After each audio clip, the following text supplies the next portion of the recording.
दोस्तों, क्या आप जानते हैं कि चीन के शिनजियांग सूबे के एक छोटे गांव में हर साल 30 लाख से ज्यादा सांप पैदा किए जाते हैं। ये गांव पहले इंतहाई गरीब था। लोग सिर्फ मछली पकड़ने और मामूली ज़राअत से अपने पेट का गुजारा करते थे। लेकिन एक शख्स यांग होजंग, जिसे शदीद जोड़ों का दर्द था, ने अपने इलाज के लिए सांप पालने का फैसला किया। इसने जंगल से सांप पकड़े और हैरत अंगेज तौर पर इससे फायदा हुआ। फिर इसने सोचा कि अगर ये सांप मेरे लिए फायदा मंद है तो यकीनन लाखों लोग इस बीमारी का शिकार है, क्यों न उन्हें भी फायदा पहुंचे और साथ साथ कारोबार भी शुरू किया जाए। यांग ने चंद सांप अपने घर के छोटे हिस्से में रखे, उनके अंडों से बच्चे पैदा किए और जब इससे इस काम से हजारों रुपए की कमाई हुई तो पूरा गांव इसके पीछे लग गया और जल्द ही ये गांव एक बड़े सांप फार्म में तब्दील हो गया। यहाँ पाले जाने वाले सांप आम नहीं बल्कि कोबरा, वाइपर और अजद जैसे इंतहाई जहरीले सांप शामिल हैं। उनके अंडे मसनूई माहौल में महफूज किए जाते ताकि बच्चे सही तरह से पैदा हों और फिर उन्हें मेंढक, चूहे और दीगर छोटे जानवरों से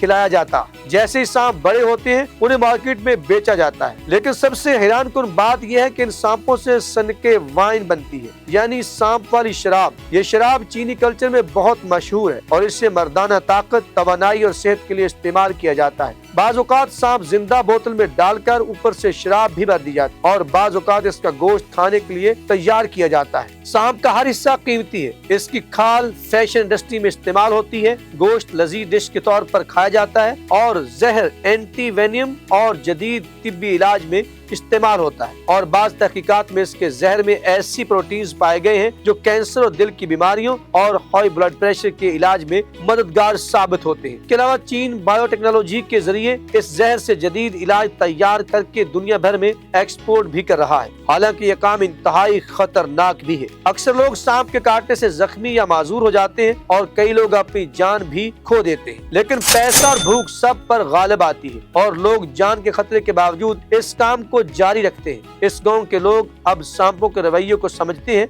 जानते हैं कब सांप गुस्से में है और कब पुरसकून, लेकिन फिर भी हर लम्हा गलती का खतरा मौजूद रहता है। चीन की हुकूमत भी इस सनत को सपोर्ट करती है क्योंकि ये दही गुर्बत खत्म करने का एक मौसर जरिया बन चुकी है। ये गांव और इसके सनत आज अरबों डॉलर का कारोबार बन चुकी है और चीन के दीगर इलाकों में भी इसी तरह के सांप फार्म बनाए जा रहे हैं। बैनुल-अक़वामी सतह पर जानवरों के हकूक की तंजीमें और माहौलियात के माहिरीन इस पर तनकीद करते हैं क्योंकि सांपों को छोटे पिंजरे में रखा जाता है और बाज़ औक़ात उन्हें जिंदा शराब में डालकर इस्तेमाल किया जाता है, जिससे वो जुल्म समझते हैं। ताहम अब ज्यादातर सांप फार्म में पैदा किए जाते हैं, जंगल से नहीं पकड़े जाते और ये सनत न सिर्फ कदीम रवायत बल्कि जदीद साइंस और तजारत का इम्तजाज है। दोस्तों, ये कहानी सिर्फ एक कारोबार या रवायत का नहीं बल्कि इंसान, साइंस और खतरे के दरमियान एक दिलचस्प तवाज़ुन की है। आप सोचें, क्या कभी आपने स्नेक वाइन आजमाना चाहेंगे या इस गाँव के सैर करना पसंद करेंगे? कमेंट्स में हमें जरूर बताइएगा। इंशाअल्लाह आपसे अगली वीडियो में मुलाकात होगी। तब तक अपना बहुत सारा ख्याल रखिएगा। अल्लाह निगहबान।